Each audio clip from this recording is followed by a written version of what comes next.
శ్రీమాత్రే నమః. ఈరోజు ఈ వీడియోలో మనం 2023వ సంవత్సరంలో నవంబర్ నెల 15వ తారీఖు నుంచి 30వ తారీఖు వరకు మేషరాశి ఫలితాలని చూద్దాం. మీరు ఇలాగే ఎప్పటికప్పుడు మేషరాశి ఫలితాలను తెలుసుకోవాలి అనుకుంటే మన ఛానల్ని సబ్స్క్రైబ్ చేసుకోండి. అలాగే ఈ వీడియోని ఒక లైక్ చేయండి. మీ ఫ్రెండ్స్ అండ్ ఫ్యామిలీ మెంబర్స్కి షేర్ చేయండి. ఇంకా విషయంలోకి వెళ్తే నవంబర్ నెల 15వ తారీఖు నుంచి 30వ తారీఖు వరకు మేషరాశి వారికి సంబంధించి కుటుంబ సమస్యలు నిదానంగా పరిష్కారం అవుతాయి. చేపట్టిన పనులలో కొంత జాప్యం కలిగినా నిదానంగా పూర్తి చేస్తారు. బంధువులతో మాట పట్టింపులు తొలగుతాయి.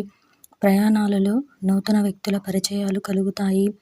ఆర్థిక పరిస్థితి ఆశాజనకంగా ఉంటుంది. ఆధ్యాత్మిక సేవా కార్యక్రమాలలో పాల్గొంటారు. ఆస్తి వ్యవహారాలలో నూతన ఒప్పందాలు చేసుకుంటారు. స్వల్ప అనారోగ్య సమస్యలు బాధిస్తాయి. వ్యాపారాలలో చివరి నిమిషంలో కొన్ని నిర్ణయాలు మార్చుకుంటారు. వృత్తి ఉద్యోగాలు అనుకూలంగా సాగుతాయి. నిరుద్యోగ ప్రయత్నాలు ఫలిస్తాయి. అన్ని రంగాల వారి ఆశలు ఫలిస్తాయి. వారం చివరిలో కుటుంబ సభ్యులతో స్వల్ప విభేదాలు కలుగుతాయి. ధన వ్యయ సూచనలు కనిపిస్తున్నాయి. వినాయకుని ఆరాధన చేయడం వలన శుభ ఫలితాలు పొందుతారు.